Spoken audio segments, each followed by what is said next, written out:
right, so let's quickly cover some of the basics of geometry that generally apply to a lot of different situations.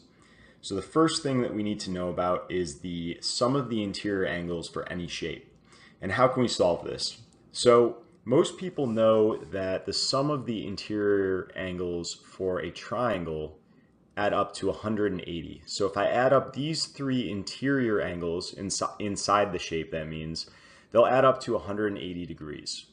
Now for a square or any four-sided shape, like a trapezoid or any quadrilateral, that's going to add up to 360 degrees. So if I add up these four angles, I'll add up to 360 degrees. And if we had a pentagon or any five-sided shape, they would add up to 540 degrees. So you might be able to see a pattern that's forming here. And that pattern is that it always increases by 180 degrees as we add a side to our shape. And the reason that this happens is because if we start with a triangle and you imagine transforming this in some way into a four-sided shape, basically what you would do is you would break this middle line and remove it. And in doing so, you're essentially adding another triangle. And since every triangle is worth 180 degrees, you're really adding another 180 degrees. And we can show the same concept if we used a four-sided shape and we wanted to turn it into a five-sided shape. So we would simply take one of the sides, break it, or remove it, and add two sides in its place, which would add, again, another triangle's worth of angles.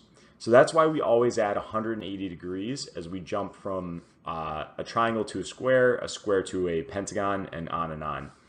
And the rule that we have as a simple formula is the number of sides minus 2 times 180 is equal to the sum of the interior angles.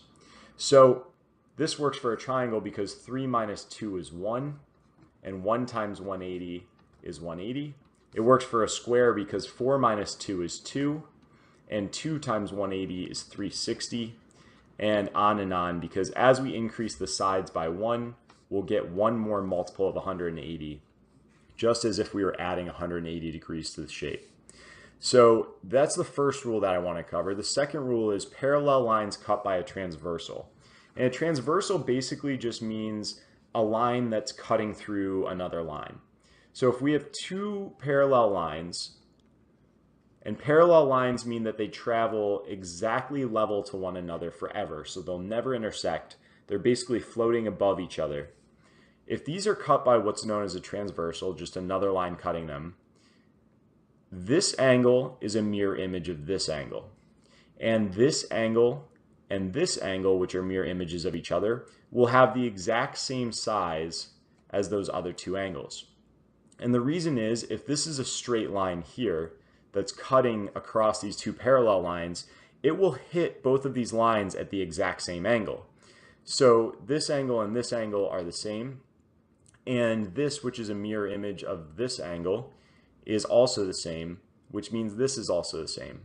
So when we have parallel lines cut by a transversal, we end up with a bunch of pairs of angles that are identical and mirror images of each other in both lines that are cut by the transversal.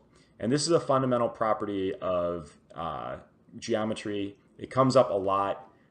It's useful in other situations as well, like if you have special four-sided shapes or something. So for example, another way of thinking of a parallelogram is to think of it as two parallel lines cutting across two other parallel lines.